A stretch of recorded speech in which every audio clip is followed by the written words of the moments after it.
आज आपके पास जो कुछ भी है वो इसलिए नहीं कि आपकी किस्मत में इतना ही लिखा था या फिर आपकी किस्मत ही खराब है, बल्कि वो इसलिए है क्योंकि आप इतना ही डिजर्व करते हैं। दोस्तों, यह प्रकृति बड़ी ही न्यायप्रिय है। यह उसे उतना ही देती है जितने का वह हकदार होता है, चाहे वह ज्ञान हो या धन। अगर आपको इससे भी ज़्यादा चाहिए तो आपको उसके काबिल बनना पड़ेगा। और ऐसा कौन सा गुण है जो आपको काबिल बनाता है?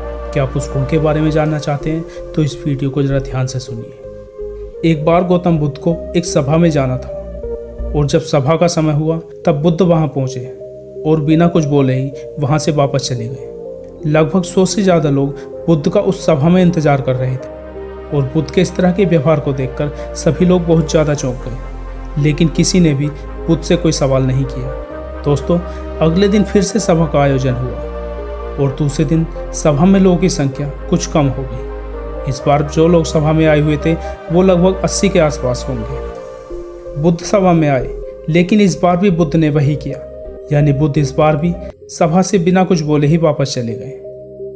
लोग दोबारा से चौंके, लेकिन किसी ने भी बुद्ध से कोई प्रश्न नहीं किया।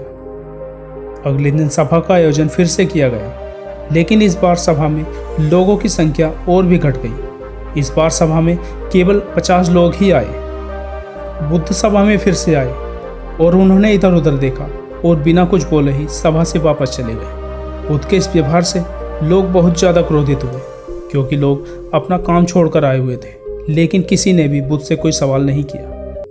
इसी तरह से लगातार 2 बार और सभा का आयोजन किया गया, पर हर बार बुद्ध बिना कुछ बोले ही वापस चले जाते। अब लोगों को बुद्ध के इस व्यवहार पर बहुत ज़्यादा गुस्सा आया।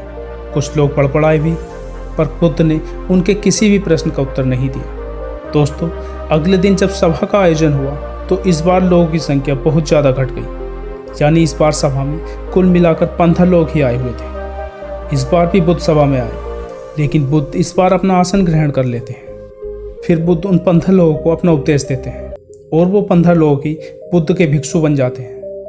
आगे चलकर उन 15 लोगों ने बुद्ध के ज्ञान को अलग अलग दिशाओं में फैलाया।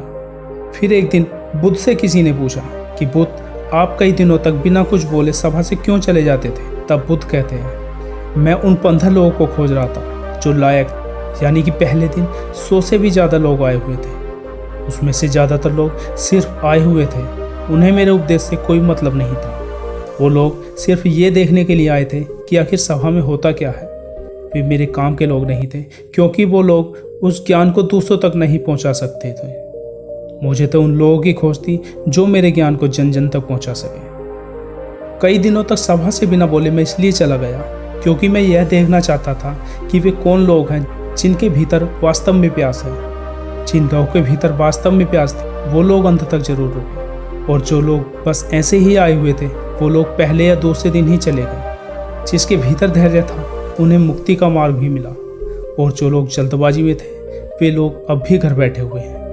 सवाल यह नहीं है कि मैं तुम्हें क्या दे सकता हूँ, बल्कि सवाल यह है कि तुम क्या ले सकते हो।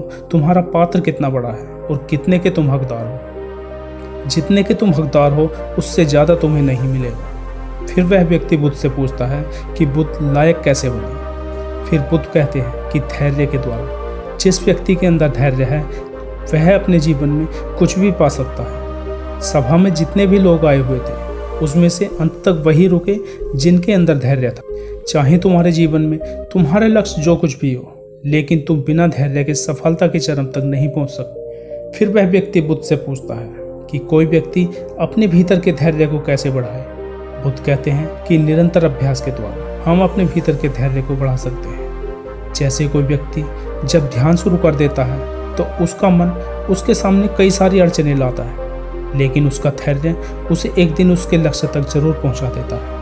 दोस्तों, बुद्ध की ये कहानी आपको कैसी लगी कमेंट करके जरूर बताएं। अगर आपने वीडियो को लाइक नहीं किया है तो वीडियो को लाइक और चैनल को सब्सक्राइब जरूर कर लें, जिससे हम आपके लिए और इंटरेस्टिंग वीडियो लेकर आते रहें।